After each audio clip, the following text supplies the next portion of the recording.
is this: what have you found to be the reason and the revelation for not believing in oral law? Oh, me personally? Yes. Oh, that's interesting. Okay. Would you repeat that? Yes. Why didn't I accept full orthodoxy with the oral law? When I was in yeshiva, I asked my rabbis, if God gave an oral and a written, I have two questions, Rabbi. And I asked this in 6th grade. Why didn't he write it all? Why was some written? And it can't be based on significance, because there are parts of the Torah that are not that are incredible, over detailed, that could have been in an oral law. And there are things in the oral law of tremendous significance.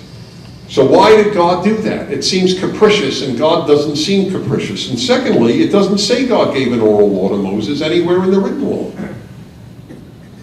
So it's an oral tradition that I should believe that the oral law was given at Sinai. It's a tradition. It's not written.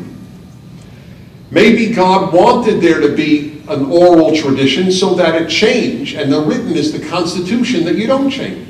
That's how I look at it. And I'll give you one simple example. There are innumerable, and if you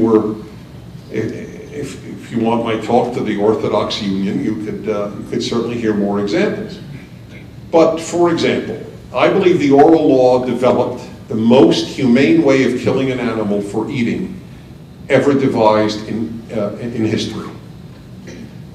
It was incredible. It's a credit to Judaism. If the animal is wounded, it's not kosher because it suffered. Any wounded animal cannot be kosher. The animal had to be killed with one fell swoop. If it was done with a blade with any nick in it, animal's not kosher because it may have suffered because of the nick. This is all wonderful. But now that we have stunning, where an animal does not know what it is about to be done to it, it is not hung upside down, etc., why don't we stun animals in kashrut and then kill them ritually?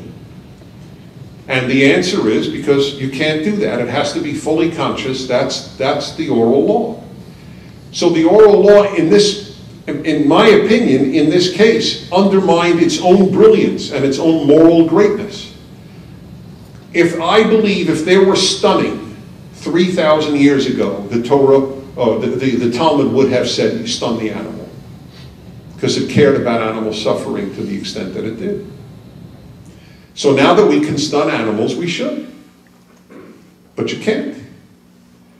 And so that's an example. You see, what has happened is, when I'm in my more annoyed moods, I say, the Reform never met a law they wouldn't change, and the Orthodox never met a law they would change. And so that's what has really happened, in my opinion.